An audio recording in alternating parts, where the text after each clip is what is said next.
750 Radio AM. Un poco nomás. Domingos, de 10 a 13.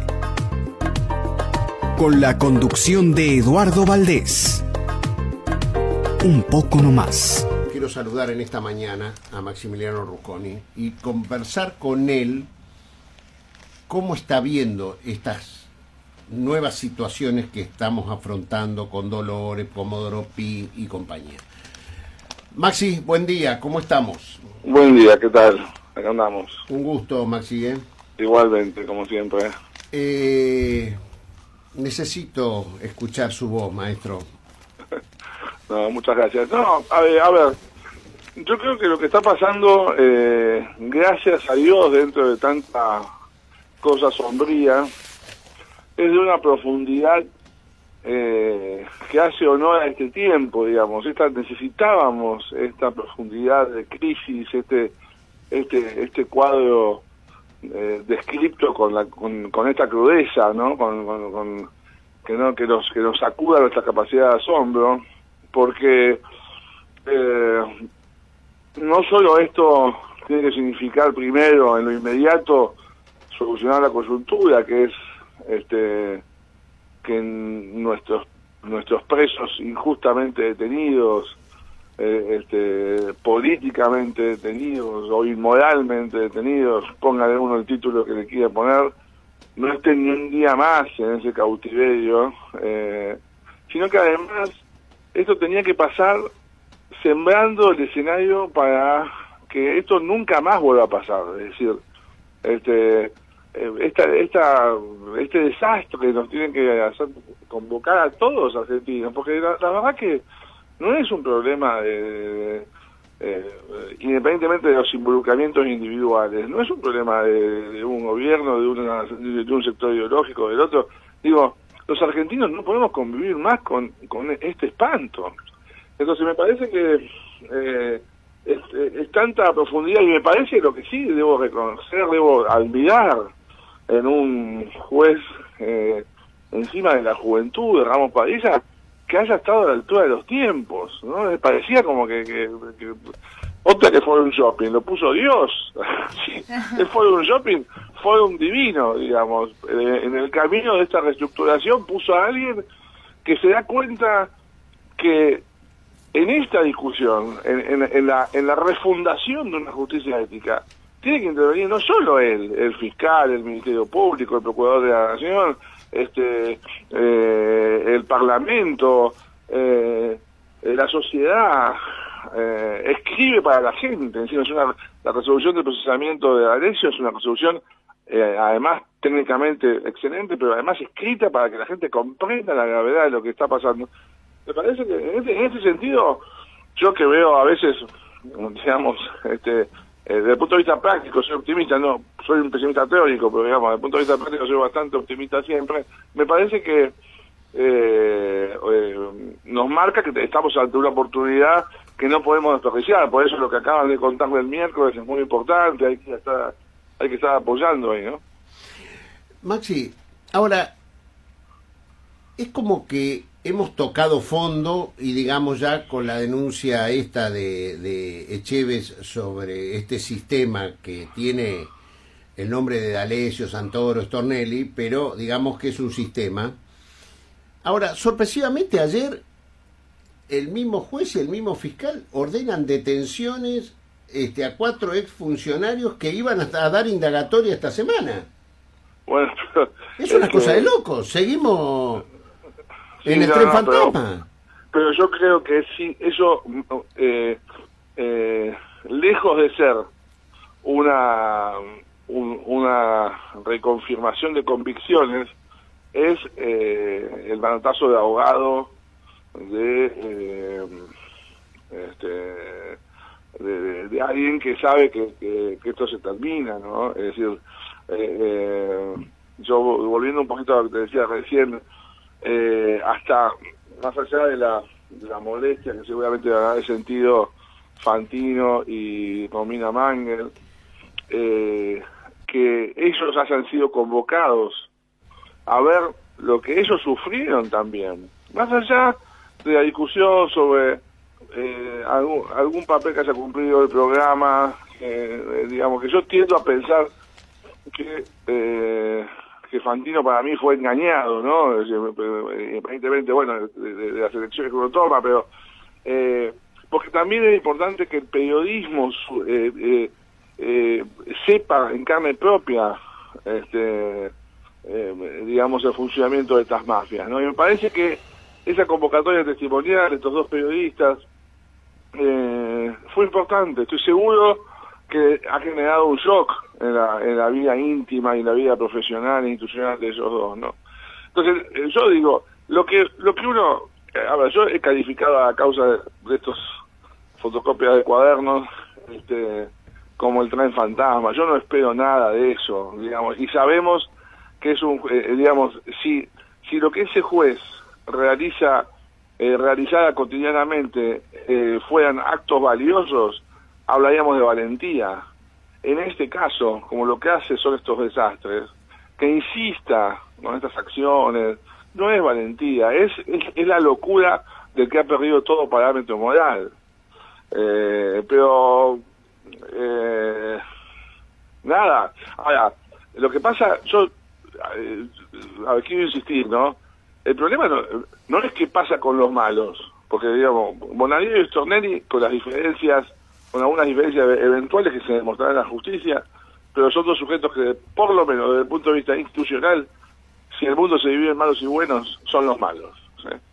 Ahora, el problema es qué pasa con la inactividad de los buenos, o lo que hasta ahora eran buenos. Digamos, por ejemplo, el procurador interino, ¿sí? Casal, ¿cómo permite que yo tenga que discutir posiciones como abogado defensor de una persona detenida con un fiscal que tendría que estar físicamente alquilando una habitación en un hotel de Dolores y solo preocupado por defenderse? Y tengo que aguantar que este fiscal, en la causa donde cometió estos desmanes, ¿sí?, si es que se demuestra, siga interviniendo. Digamos, eso es un conflicto de intereses descomunal. Yo sospecho que Stornelli, cada movimiento que hace en la causa de Cuaderno, está vinculado a autodefenderse. Entonces, ¿cómo no toma la decisión ya tardía, ya responsable Casal de no haber hecho nada? ¿Cómo no toma la decisión de sacarlo? Es más, podría dejarlo, en principio creo, que podría dejarlo a un fiscal que ya está interviniendo, que es Rívolo. Pero ¿cómo deja que intervenga Stornelli? Entonces el problema pasa a ser ahora... el mensaje sería, muchachos, o sea, ya se venció el plazo, pero bueno, podemos poner una extensión de 7 minutos más para ver cuántos pasan al equipo de los buenos. El que se queda con la inactividad se queda en el equipo de los malos. Y van a ser responsables, como nunca en la historia argentina, estos jueces y estos fiscales van a ser responsables penalmente.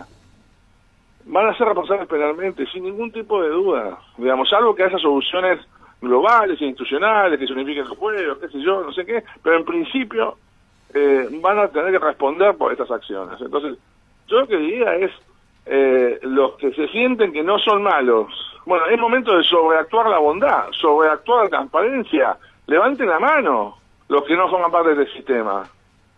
Desde el punto de vista periodístico ya pasó un escándalo, digamos, esa solicitada apoyando los actos, ¿cómo? Tendrían que haberse solidarizado con Fantino y Mangel, no con Santoro. Es el país, digamos, es el país que está totalmente al revés. ¿Sabes qué sensación me dio a mí cuando vi todas esas firmas acompañando a Santoro? Dije, todos estos son José Gómez Fuentes después de la derrota de Malvinas. Bueno, ahí está, es exacto. Yo pensaba en Gómez Fuentes, no me salía el apellido en una entrevista. Fantástico, exactamente. Quien cree, van a quedar estigmatizados como Gómez Fuentes. Hay momentos cuando ya el desastre rompe barreras históricas o estándar, ya queda el estigma. Van a ser Gómez Fuentes. Mira, fantástico. Me hiciste acordar de este personaje que yo el otro día quería mencionarlo. No crean que salen fácil de esto. Están diciendo, viste, el día de la rendición, traigan al Principito. Es así. Lucrecia, te Maximiliano, quería Lucrecia, ¿cómo estás? ¿Qué tal? Bien. Bien, es una pregunta, digamos, a futuro, ¿no? Mirando más al horizonte. Todo este tema, este entramado judicial, esta alianza entre el Poder Judicial y mediático para aliado con la política o a las órdenes de la política, para de alguna manera encubrir la realidad, cercenar opciones electorales para la sociedad argentina y vinculado obviamente a todos los procesos sin causa, condenas sin pruebas, prisión preventiva, ley del arrepentido. Todo esto sienta precedentes, ¿no? Y pensando a futuro, ¿cómo se revierte? O sea, ¿qué ingeniería institucional es necesaria para poder regularizar, normalizar, digamos, de alguna manera el Poder Judicial? No, bueno, hay un conjunto de caminos desarrollados, digamos, sin cumplir todas las etapas que fueron iniciados. Digamos, hay un conjunto de gente en Argentina, sí. Julio Mayer, Zaffaroni, sí. Un conjunto de mi generación que los acompañó a ellos en la década del 80, sí. Alberto Binder. Hay un conjunto de gente muy valiosa en Argentina que ha pensado como nunca modelos. Yo he trabajado fines de los 70, comienzos de los 90 en varios países de América. Hemos generado la democratización de varios países de Centroamérica.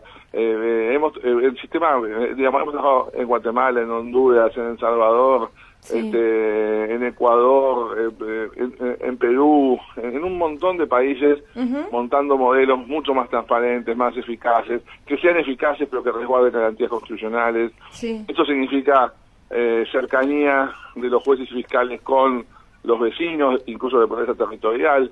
Claro. Significa fiscalías grupales. Nadie se tiene que sentir el virrey de su juzgado o su fiscalía, sino que son equipos de trabajo. Los sistemas de asignación de casos, basta con esto que todo lo que le conviene al gobierno le toca a Bonadío y a Tornelli. Claro. O sea, se piensan que somos idiotas. A mí me tocó Bonadío Policita, pero porque era con Estornelli la cosa, ¿viste? Por eso, digamos, o sea... Siempre me toca Comisión de Seguridad de Boca Junior. Claro, sí. Bueno, por eso, si sos hincha de River tenés un problema. Escuchame una cosa, Graciana Peñafor te acaba de mandar un tuit como si estuviera escuchando nuestra conversación. Dice así: también pasó en Ciudad Gótica que el día que 2 periodistas fueron a declarar por haber sido víctimas de espionaje ilegal, muchos periodistas firmaban una solicitud de apoyo a quien está acusado de haberlos espiado. Quiero hacer un blog con momentos de Ciudad Gótica. Yo me prendo, yo quiero participar de ese blog. Sí, el problema, acá tenemos 50 pingüinos. Pingüinos, guasones. Había un guasón, un pingüino. Acá tenemos unos cuantos. Digamos, claro, acá están pingüinos, guasones, aparte, acertijos. Están muchos, todos por encima. Muchos. Pero pingüinos, todos estaban por ejemplo, pingüinos en las cuevas, el otro estaba escondido. Esto está en lugares institucionales, claro. con autos con chofer, claro. Se sacan fotos con los presidentes de la corte.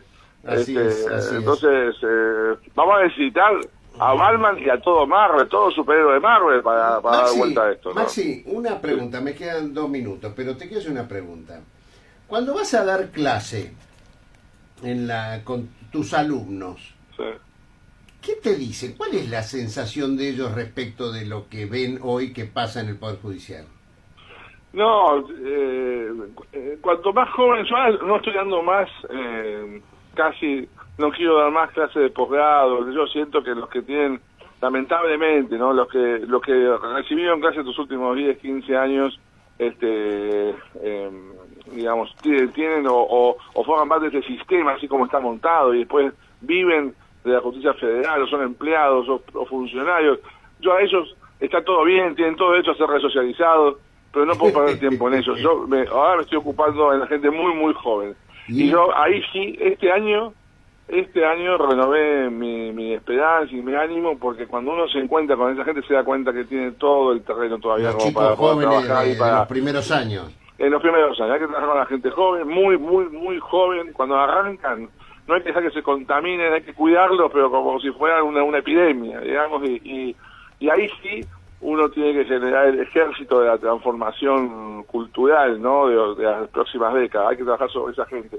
Los otros, bueno, habrá que convivir, no quiero estigmatizarlo, digamos, bueno, habrá gente muy valiosa, pero me parece que hay que, o sea, como cambio cultural, digo, más allá de los episodios individuales, como cambio cultural y de sostenibilidad, hay que trabajar con la gente joven y mucho, digamos, y ahí sí, ahí yo creo que hay expectativas para el cambio. Muchas gracias, Maxi. Y no, gracias a ustedes, como siempre. Siempre conversando y comunicándonos, ¿eh? Bueno, muchas gracias. Abrazo grande, Maximiliano Rusconi. Orgullo de abogado de este tiempo.